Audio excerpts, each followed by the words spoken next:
Hey guys, WhatsApp, সবাই কেমন আছেন? আশা করি সবাই ভালোই থাকবেন আল্লাহর রহমতে। আমি আসলে কিভাবে শুরু করব বুঝতে পারছি না। আমার ভার্সিটিতে পিএলের বন্ধ চলতেছে, 2 দিন পর থেকে আমার ফাইনাল এক্সাম। কালকে আম্মু আমাকে জিজ্ঞেস করতেছিল যে তোমার নানু নোয়াখালী যাবে, তুমি যাবা কিনা। কালকে তো না করে দিছিলাম যে যাব না, কিন্তু আজকে যখন নানু বের হয়েছে যাওয়ার জন্য তখন আমি আম্মুকে বলতেছি যে আম্মু আমিও যাব। তো এখন রওনা দিলাম আর কি নোয়াখালীর জন্য। বাসায় তো এভাবেও পড়া হইতেছে না, এখন ভাবলাম যে যাই নোয়াখালী থেকে ঘুরে আসি। তো আজকের ব্লগ থাকবে নোয়াখালী ট্যুর নিয়ে।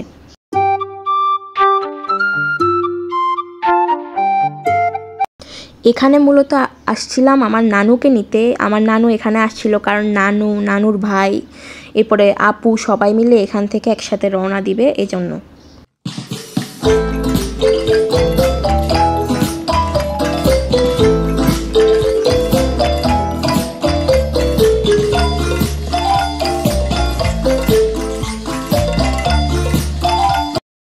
আসলে অনেক দিন পর নোয়াখালী যাইতেছি, আমি অনেক এক্সাইটেডও যে অনেক দিন পর নোয়াখালী যাইতেছি।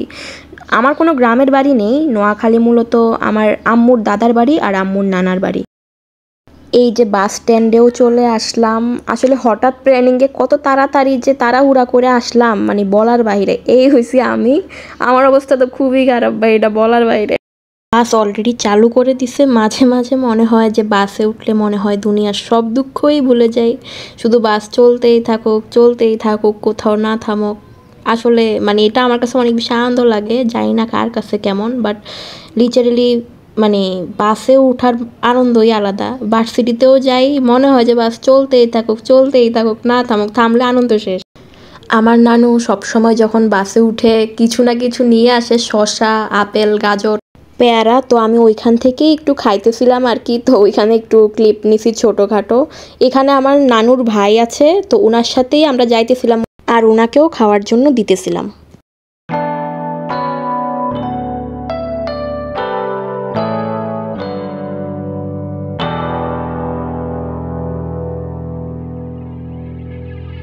সো ফাইনালি নোয়াখালীতে চলেই আসলাম। আজকে নোয়াখালীতে আমরা আমার আন্টির বাসায় থাকবো, ওনার বাসা নোয়াখালী চৌমুনিতেই।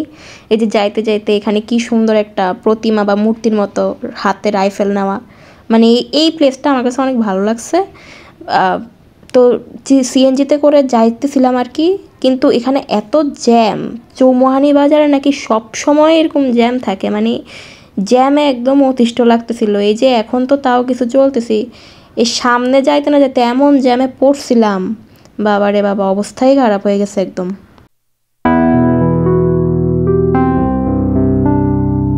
এই যে আমি বলছিলাম না অনেক জ্যাম, এই যে এখান থেকে জ্যামটা চালু হয়েছিল, আধা ঘন্টা এই জ্যামে বসেছিলাম। মানে সারা বছরই নাকি চৌমুহানি বাজারে এরকম জ্যাম থাকে। আমার কাছে মনে হয়েছে ঢাকা চিটাঙ্গের থেকেও এখানের অবস্থা আরও অনেক বেশি খারাপ, মানে খুবই বাজে। এই যে ফাইনালি চলেই আসলাম আমার আন্টির বাসায়। আন্টি তো আমাকে দেখে পুরা সারপ্রাইজ ছিল যে আমি কেমনে আসলাম, কারণ আমি আমার আম্মুকে ছাড়া কোথাও বেড়াতে যাই না। আন্টি অনেক খুশি ছিল আমাকে দেখার পর। এই আমি মাত্র ভাত টাত খেয়ে একটু ফ্রেশ হয়ে নিছি, কিন্তু আমার তো কোনো শান্তি নেই। আমি গিয়েই আন্টিকে বলতেছিলাম যে আন্টি আমি ঘুরতে যাব, আপনারা আমাকে কোথায় ঘুরাইতে নেবেন আমি জানি না, কিন্তু আমাকে ঘুরাইতে নিতে হবে। এবার কই নেবেন আমি জানি না। তখনই এরপরে খাওয়ার মানে ভাতটা শেষ করার পরই একটু কিছুক্ষণ রেস্ট নিয়েই আন্টি আমাকে মানে ঘোরানোর জন্য আবার বাইর করে নিয়ে গেল। আন্টিদের বাসার সামনের এই রাস্তায় সানসেটের ভিউটা এত সুন্দর ছিল, মানে বলার বাইরে। এই যে গ্রিন পার্কে চলে আসলাম, এটা নোয়াখালীতে অনেক বেশি ফেমাস। আমার আন্টি আমাকে গ্রিন পার্কে ঘোরানোর জন্য নিয়ে আসছে, ভাবছে যে আমি গ্রিন পার্কই আমার জন্য সবচেয়ে বেস্ট হবে ঘোরার জন্য।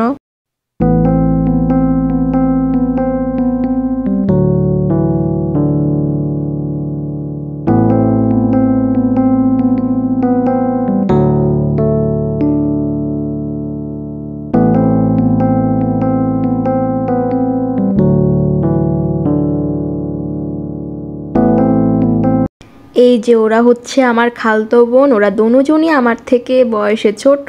ওরা মাশাল্লাহ এত সুইট, মানে বলার বাইরে। এই যে দেখেন কিভাবে দুজন দুষ্টামি করতেছে, এনজয় করতেছে, মানে ওদেরকে এত মায়া লাগতেছিল আমার কাছে, এটা জাস্ট বলার বাইরে।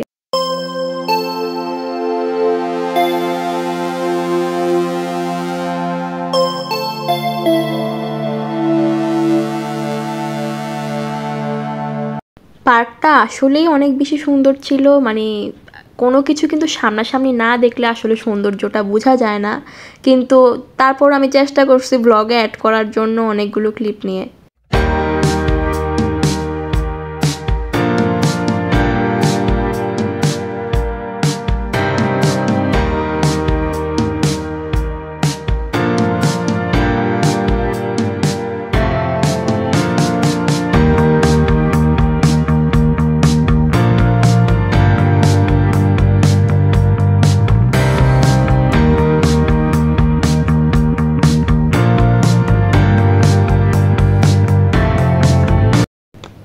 সানফ্লাওয়ারের সাথে ছবি তোলা শেষে আমরা এই জায়গাটাতে যাইতেছিলাম, পরে গিয়ে দেখি যে এখানে কারেন্ট নাই আসলে, মানে হঠাৎ করে পুরাই অড একটা মোমেন্ট ছিল। এখানে গিয়ে দেখি যে টোটালি অন্ধকার, মানে লাইট থাকলে তো অ্যাটলিস্ট দেখা যাইতো বা ছবি টবি তোলা যাইতো আর কি। পরে আমার বোনরা ওইখান থেকে আইসা আবার এই সাইডে ছবি তোলা শুরু করছে। এরপর আমাকে আমার নানু দেখাইতেছিল যে এই দেখো কত বড় একটা সাপ। এরপর বলতেছিল যে এটা নাকি ভাল্লুক, আর আমি বলতেছিলাম আর এটা ভাল্লুক না, এটা হচ্ছে জম্বি টাইপের কিছু একটা, এটা ভাল্লুক কেন হবে, মানে কি একটা অবস্থা।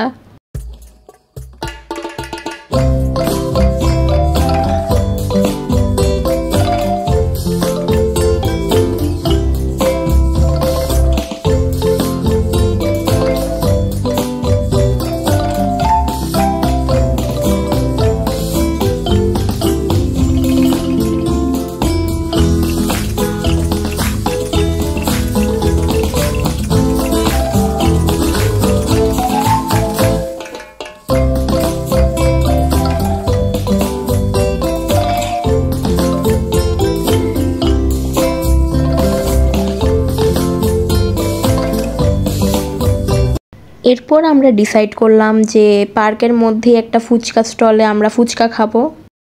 দোকানটার ডেকোরেশন অনেক বেশি সুন্দরই ছিল, ভালোই লাগছে দেখতে। ফুচকার ভিডিও করার আগেই অর্ধেক ফুচকা শেষ।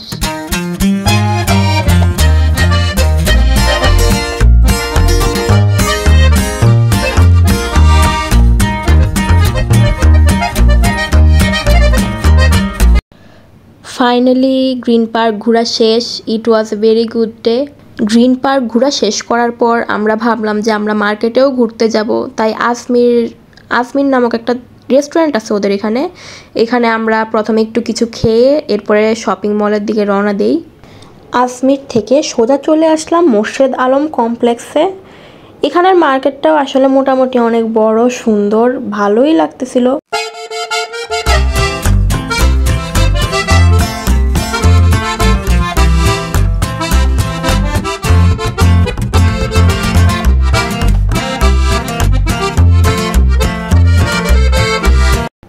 মার্কেটে তো চলেই আসলাম, কিন্তু মার্কেটে চলে আসার পর তার থেকেও আরও একটা বেশি খুশির সংবাদ ছিল যখন শুনছি যে আমার আন্টি আর আমার একটা আপু আমাকে 3 পিস গিফট করবে। কারণ আমি অনেক দিন পর নাকি নোয়াখালীতে বেড়াইতে আসছি, এই কারণে ওনারা আমাকে 3 পিস গিফট করতেছে। মানে এর থেকে বেশি খুশির আর কি হয় আমি বুঝতেছি না। মানে আমি এত বেশি হ্যাপি ছিলাম, ওই তারা এখানে 3 পিস কিনতেছে আর আমি এখানে বসে মানে অনেক হ্যাপি ছিলাম, আর এখানে আমার বোনদের সাথে কথা বলতেছিলাম।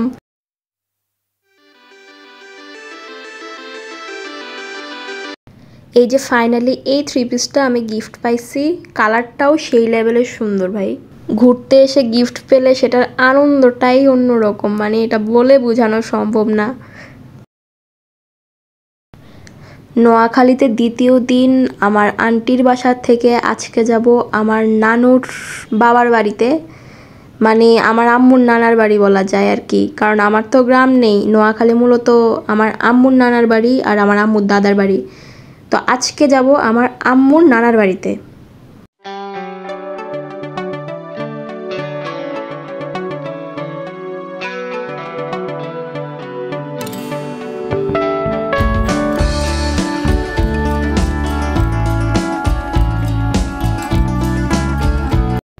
ফাইনালি চলে আসলাম হাজিপুরে। এই সাইডটা তুলনামূলক চৌমুহানি থেকে একটু গ্রাম এরিয়া। আনন্দে কালকে সারা রাত আমি আর ঘুমাই নাই, আমার অবস্থা আসলেই অনেক বাজে ছিল। বাট সবাই আমাকে দেখার পর এত বেশি হ্যাপি, মানে আপ্যায়ন আদর।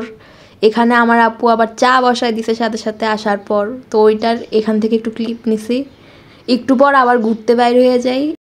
হাজিপুরে আসতে আসতে আমাদের সন্ধ্যা হয়ে যায়, তো আমি আমার মামাদের সাথে একটু গ্রামটা দেখার জন্য বের হয়েছিলাম আর কি।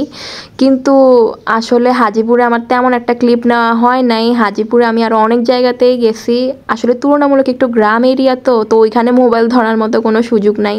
পুরান বাড়িতে গেছিলাম, পুরান বাড়ি এত সুন্দর, কিন্তু ওইখানে মোবাইল ধরার মতো মানে এত সুন্দর, আবার মানুষ এত বেশি যে আপনি মোবাইল ধরার মতো কোনো সুযোগই পাবেন না। তার চেয়েও বড় কথা, আমি যে হাজিপুরে ঘুরতে আসছি, এখানেও আমাকে আমার একটা ভাইয়া আমাকে 2000 টাকা দিচ্ছে, কারণ আমি অনেক দিন পর ঘুরতে আসছি নোয়াখালীতে। মানে আপনি যখন কোথাও ঘুরতে যান কিন্তু সেখানের মানুষ আপনাকে এত আদর আপ্যায়ন করে, আপনাকে গিফট দেয়, টাকা দেয়, মানে অন্যরকম ফিলিংস। তার উপর আনলিমিটেড আদর তো অবশ্যই। আমার আপুরা সবাই আমাকে এত পরিমাণ আদর করছে, মানে এত পরিমাণ আপ্যায়ন করছে বলার বাইরে। এই যে সন্ধ্যা হয়ে গেছে, তো সন্ধ্যা হয়ে যাওয়ার পর আমরা আবার বাসায় যাইতেছিলাম আর কি। এই টাইমে বাসায় যাওয়ার পর দেখি যে আমার আপু আমাদের জন্য ভর্তা বানায় রাখছে। গ্রামে যাবেন ভর্তা খাবেন না, এটা কি হবে, আরও অনেক কিছু খাওয়াইছিল। কিন্তু আড্ডা দিতে দিতে আর গল্প করতে করতে আমার আসলে সবগুলোর ক্লিপ নিতে খেয়াল নাই। সো ফাইনালি আবার কুমিল্লা চলে যাইতেছি। আনন্দর বেলায় তো আনন্দ করলাম, এখন মেইন টেনশন হচ্ছে আমি আমার ভার্সিটিতে ফাইনাল পরীক্ষাতে পাস দিব কিভাবে। মানে ঘোরাঘুরি শেষ, এখন পড়ালেখা শুরু করতে হবে বাড়িতে গিয়া। সবাই দোয়া করবেন। আজকের ব্লগ এইটুকুই, আল্লাহ হাফেজ।